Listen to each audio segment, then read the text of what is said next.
Well, if like me you voted for Brexit, you probably know by now that you're a stupid, ignorant, xenophobic, racist, bigoted moron who shouldn't be allowed to vote at all. You can read all about it in The Guardian.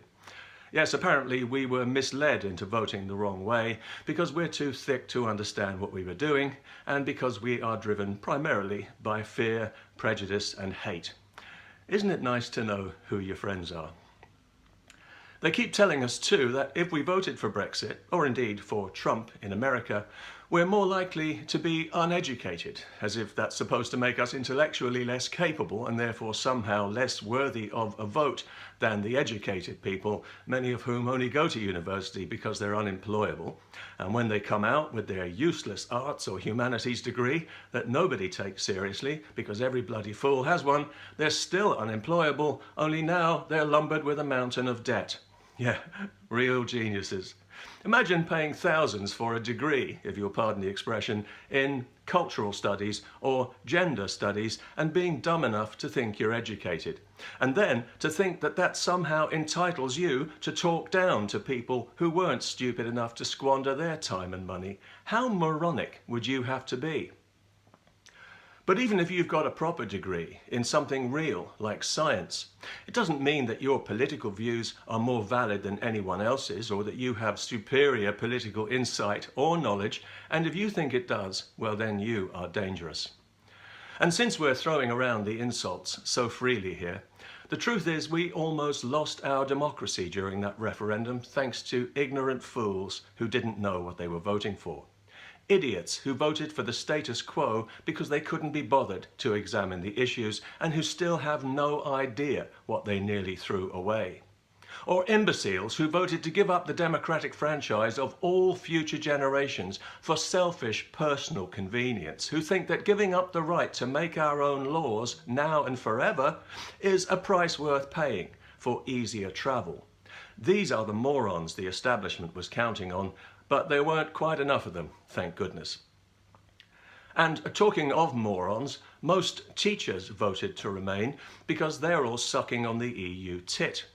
The European Union purposely floods academia with bribes in the form of grant money and stipends to give everyone in it a vested interest in promoting it so that it can get its propaganda into children nice and early before they're capable of evaluating and rejecting it.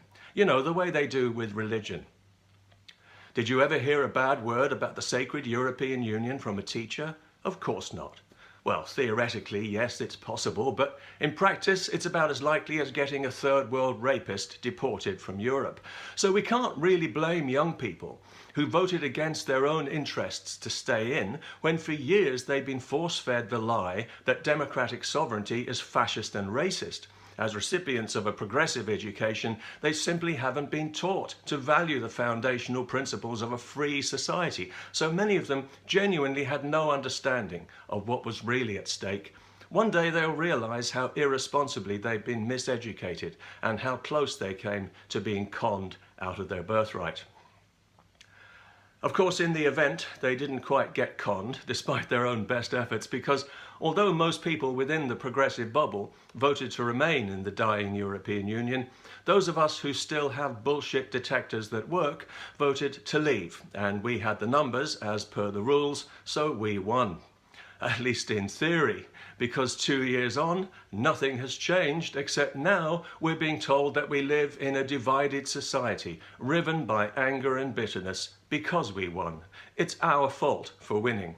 If only we'd voted the correct way and surrendered, we wouldn't be divided, and then all those angry people who've been busy insulting and cursing us for the last 2 years wouldn't be calling us ignorant, stupid, xenophobic, racist, bigoted morons at all. But of course they would, because that's who they think we are. And we know that now. We've had 2 years of relentless abuse in which to get that message, and I'd say we've got it loud and clear. We got it on the very first day, to be fair. As soon as the Brexit result was announced, the progressive media filled up with public intellectuals telling us how ashamed they were to be British, and the rest of us said, yeah, we're ashamed you're British too. But they weren't listening, because they never do. We've made it clear time and again that we voted for a free, democratic, sovereign nation on good terms with the rest of the world. But they keep telling us that we voted for insularity, bigotry and hate, because that's what they want to believe about us. And that's why even now, every day in the progressive media, you'll find somebody complaining about xenophobic Brexit and the racist ignoramuses who voted for it. Maybe they think we're not listening, or that we're too busy trying to figure out how to tie our own shoelaces to pay attention. Or maybe they assume they can just talk over us as if we're dumb animals. But we are listening to every word, every insult, every slur, every smear, every deliberate misrepresentation, and every disgusting, slanderous lie. We've been listening carefully for the last 2 years, and we are getting educated. You'd better believe it. We understand now very clearly how despised we are by the political class and by the wider progressive intelligentsia, who have shown that they really do regard us as a lower order whose opinions shouldn't count. Before the referendum, they were quite happy to accept a result that they fully expected to go their way. They kept telling us this is a one-time vote, the final decision, in or out. This is it. But then they lost and everything changed. Suddenly it was only advisory, it didn't really count, and all the abuse and all the hostility from the campaign intensified into full-blown hysteria, especially among the Guardianista class of metropolitan progressive dimwits and ivory tower academics who always think they know best for everyone. You know, the educated people who've all been educated to vote the same way, and who dominate the education system, and who dominate the media, and who filter all the news. The privileged minority who behave like a majority and who feel entitled to steer the whole of society from inside their little progressive bubble as if by divine right. These are the people who have divided us. All the anger and all the bitterness is coming from them, and it's being stoked daily in the media by them. The people who won't accept the result and who are now pushing for a second referendum. Of course, we all know that there are plenty of people who voted to remain who now want Brexit to happen because they can see the bigger picture, and they know that for the government to renege on this would be like punching a hole in the bottom of a boat. No democratic vote in Britain would ever be respected again. If our vote doesn't count, then neither does yours, and we all know where that leads. But try telling that to the people who for the last 2 years have dismissed the result and have also impugned our motives and demeaned our intelligence for voting as we did, while running through a whole lexicon of insults. Small-minded, they called us, irresponsible, fearful, insular, blinkered, backward, parochial, jingoistic, xenophobic, bigoted, ignorant, racist, little Englanders, they called us, and they're still doing it now.